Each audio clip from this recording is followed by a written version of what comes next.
Hello everyone. Today's topic is female reproductive system.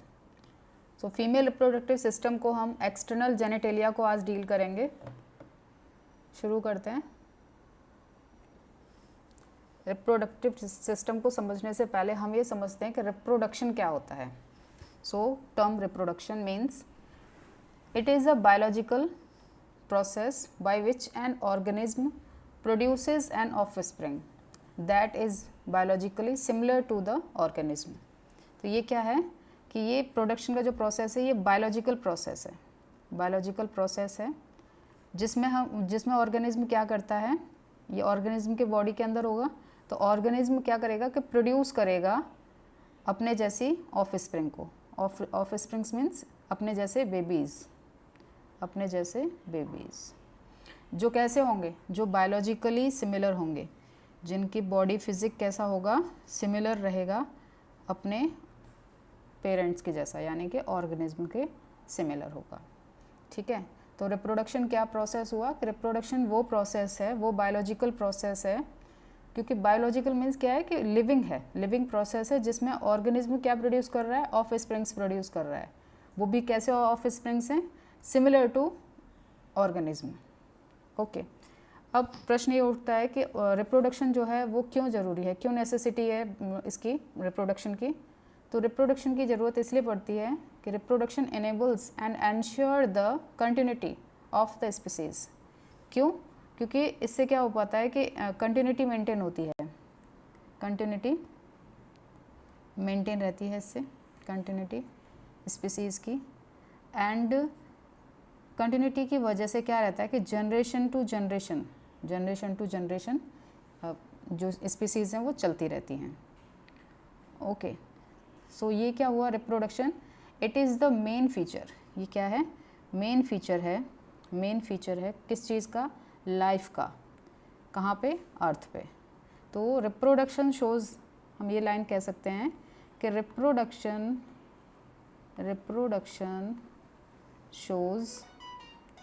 shows a sign of life, a sign of life on the earth.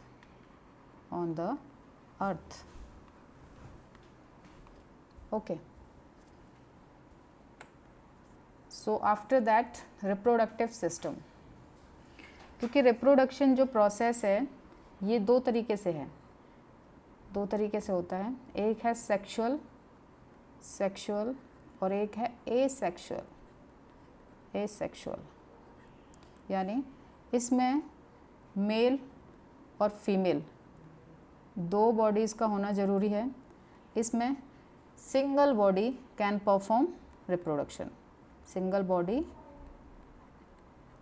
Can perform reproduction. Okay. So अब ये हम बात करेंगे sexual की. Sexual reproduction जो हो रहा है मेल फीमेल में, तो ये जो बॉडी के अंदर हो रहा है मेल फीमेल की बॉडी के अंदर, तो ये किस तरीके से होता है. तो द टिश्यूज़ जो कि ऑर्गन्स का निर्माण करेंगे, रिप्रोडक्टिव ऑर्गन्स का, जिनसे मिलकर के सिस्टम बनेगा. ओके.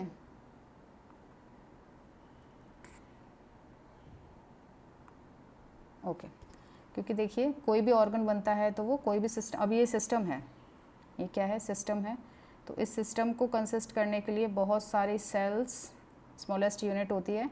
ये सेल मिलकर के टिश्यूज़ बनाएंगी, टिश्यूज़, और ये टिश्यूज़, बहुत सारे टिश्यूज़ मिलकर के क्या बनाएंगे, ऑर्गन.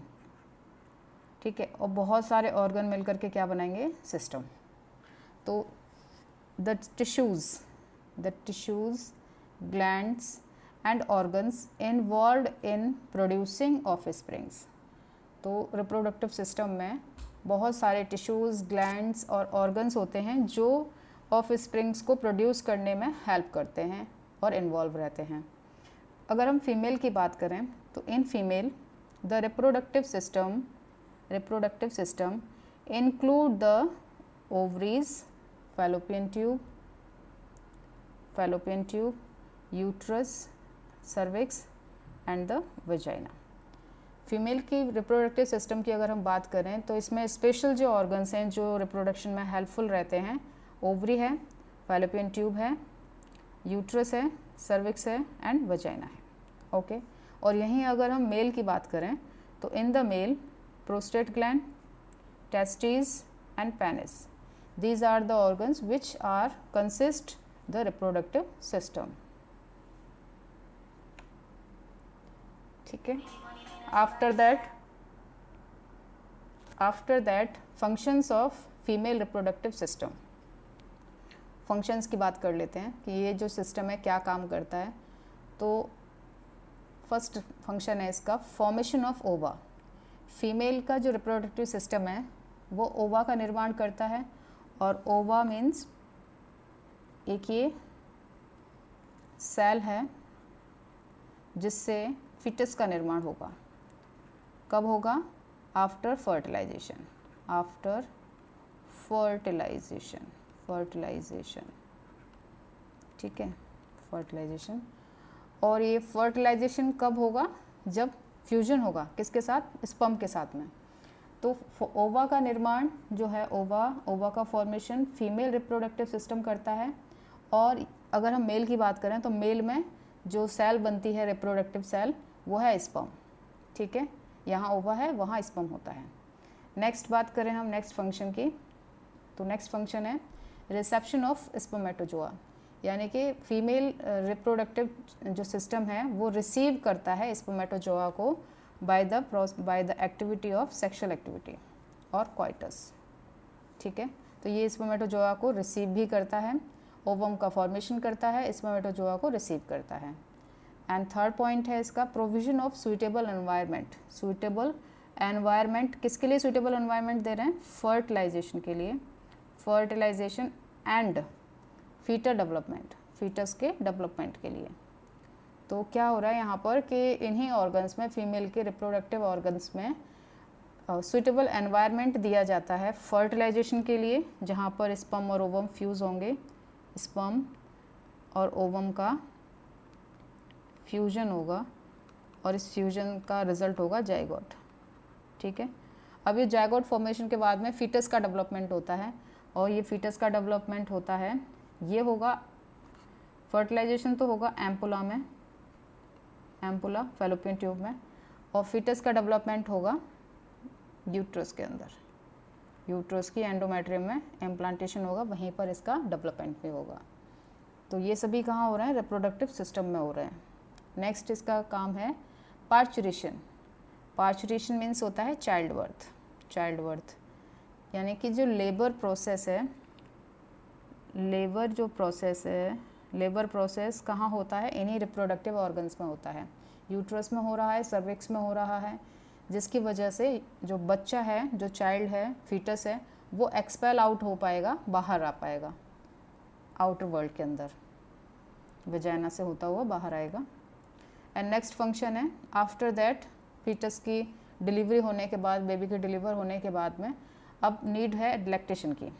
तो लैक्टेशन का प्रोसेस भी इन्हीं ऑर्गन्स में होता है, जो किस लिए है? To nourish the baby in early life.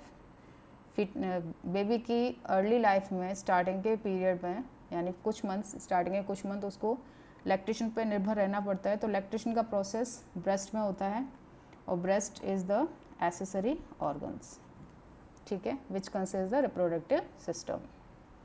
So functions देखिए, तो फंक्शन, फर्स्ट फंक्शन था इसका कि ओवा का फॉर्मेशन कर रहा है, सेकेंड फंक्शन है reception of the spermatozoa, and third function है इसका कि provision of suitable environment for fertilization and foetal development. And next है parturition, and fifth lactation which nourish the baby in early life.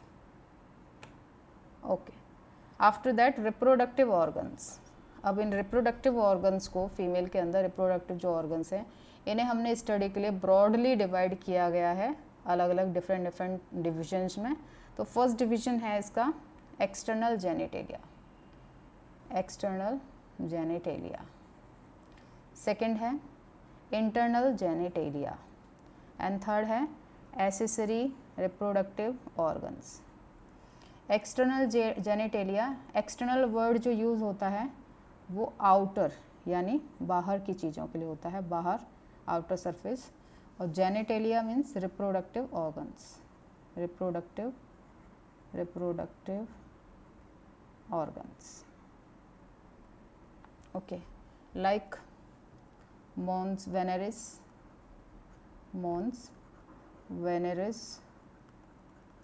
labia majora,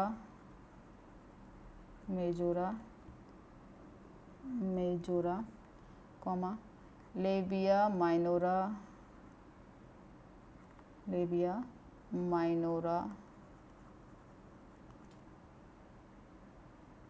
clitoris,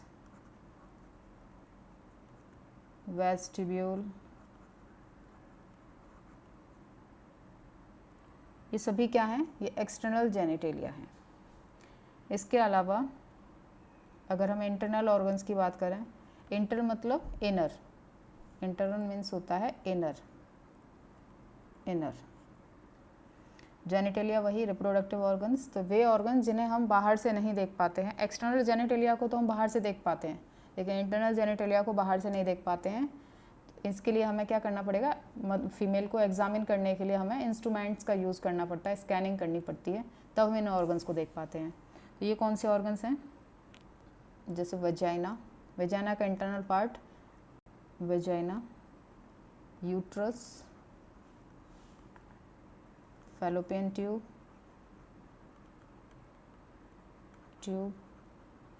and ovary. These are the internal organs. Last one, third point, third division इसका accessory reproductive organs. तो इसमें हम study करेंगे breast की, breast यानी कि वो ऐसे ऑर्गन्स जो रिप्रोडक्टिव सिस्टम के पार्ट हैं और डायरेक्ट या इनडायरेक्ट रूप से उसके साथ में रोल प्ले करते हैं, सपोर्ट करते हैं रिप्रोडक्शन को। ओके, तो first of all external genitalia. External genitalia क्या है? It is also called as vulva and pudendum. इसे हम वल्वा भी कहते हैं और पुडेंडम भी कहते हैं। ओके, तो वल्वा इंक्लूड्स, तो वल्वा के अंदर हमें क्या क्या देखने को मिलेगा? Mons veneris, labia majora, labia minora, clitoris, vestibule and conventionally the perineum. Okay, means कुछ ऐसा स्ट्रक्चर बनेगा, ये हुआ,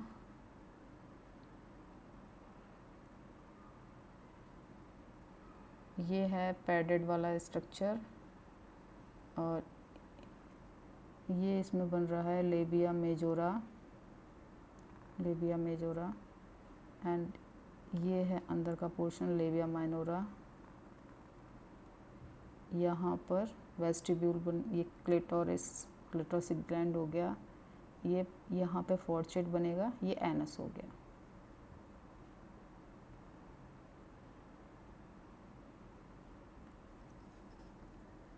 और ये है यूरेथ्रल ओपनिंग, ये वेजाइनल ओरिफिस। ओके, तो ये जो स्ट्रक्चर है, ये जहाँ पर मैं ये हेयर ड्रॉ कर रही हूँ, ये जो स्ट्रक्चर है इसको हम कहते हैं मोन्स वेनेरिस। और ये जो स्ट्रक्चर है ये है लेबिया मेजोरा। इसके अंदर ये डबल फोल्ड है, ये है माइनोरा एंड ये वाला जो पोर्शन है ये है क्लिटोरिस। ओके, एंड ये जो पोर्शन है ये वाला, ये है पेरिनियम। और ये जो पोर्शन है लेबिया माइनोरा के अंदर वाला, ये पोर्शन कहला रहा है वेस्टिब्यूल। ओके, ये सभी ऑर्गन्स क्या हैं कि ये विजिबल हैं एक्सटर्नल एग्जामिनेशन के टाइम पर। एक्सटर्नल जेनिटेलिया की बाउंड्रीज, तो एक्सटर्नल जेनिटेलिया की जो बाउंड्रीज हैं वो एंटीरियरली, तो ये जो जेनिटेलिया है, एक्सटर्नल जेनिटेलिया मॉन्स वेनरिस से कवर रहता है, बाउंड्री है इसकी, मॉन्स वेनरिस से कवर करके रखता है। लेटरल साइड में ये लेबिया मेजोरा से बाउंडेड रहता है एंड पोस्टीरियर साइड में ये पेरिनियम से बाउंडेड रहता है। देखिए ये पोर्शन जो है ये है मॉन्स वेनरिस, और ये पूरा पोर्शन जो है ये इतना, ये पोर्शन है पूरा एक्सटर्नल जेनिटेलिया। तो एक्सटर्नल जेनिटेलिया के एंटीरियर पोर्शन में यहाँ पर जहाँ पर मॉन्स वेनरिस है ये एंटीरियर बाउंड्री है, एंटीरियर ये है पोस्टीरियर रीजन, पोस्टीरियर रीजन, और ये बोथ साइड से ये साइड एंड ये साइड क्या है, लेटरल साइड्स हैं, लेटरल साइड्स। ओके, तो एंटीरियर साइड से कौन इसकी बाउंड्री बना रहा है, मॉन्स वेनरिस, मॉन्स प्यूबिस और मॉन्स वेनरिस।